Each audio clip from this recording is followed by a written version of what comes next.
Here we go!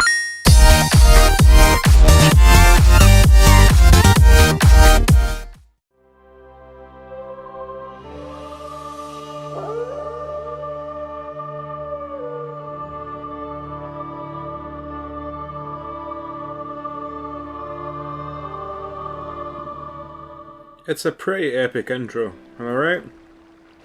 The Legend of Zelda Twilight Princess is more a rekindling of my love for a 10-year-old game than it is of a technical and graphical mastering. Twilight Princess HD is just that, a great game with some polish on the top. Controls have moved from GameCube controllers and Wii remotes over to the gamepad and Pro controller, and from my experience, it's actually quite a welcoming move.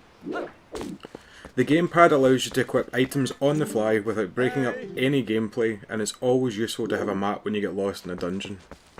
As for the Pro controller, I've not used it, but as far as I'm aware, it works very similar to the GameCube controller. The main addition to the game over that of its graphical boost is the inclusion of the Zelda Universe amiibo. These little guys can make the game easier or harder if you want. Zelda and Sheik offer you hearts, whilst Ganon causes double the damage from all enemies.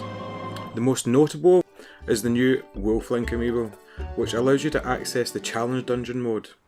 It's a nice addition, and I feel it does add something new to the game. However, we did have something previous to this in the original Twilight Princess. Now, to discuss the graphics. Overall, the game looks good.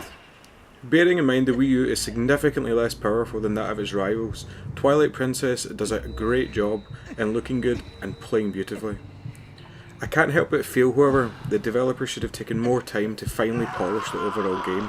Some of the shadows move in weird ways, and the lighting doesn't always display in the correct ways, and some objects and obstacles sometimes look like they've actually been ripped straight from the game from 10 years ago.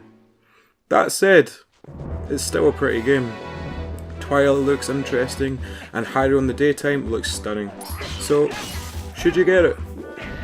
Twilight Princess HD is a worthwhile pickup for long-term fans of the series, and pretty much newcomers alike. The game benefits from a HD makeover, but don't be surprised if you think it doesn't look as good as it should.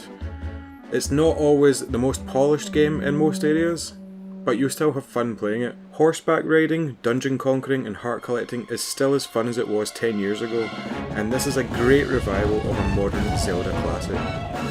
I give it 8 out of 10.